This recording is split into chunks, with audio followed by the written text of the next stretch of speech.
Nëse dëshiron të udhëtosh diku, por nuk ke buxhet të mjaftueshëm, atëherë shko në Budapest. Një qytet plot jetë, arkitekturë magjike dhe çmime që të bëjnë ta duash dy fish.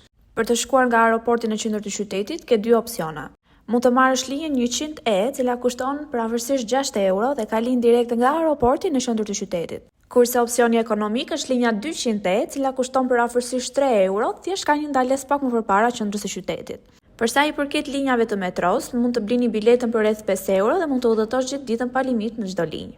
Gjithashtu ushqimi është ekonomik. Një drekë tradicionale me gulash hungarez dhe një pije kushton afërsisht 8 deri në 10 euro, ndërkohë që ka pafund opsione fast foodesh nga 3 deri në 5 euro.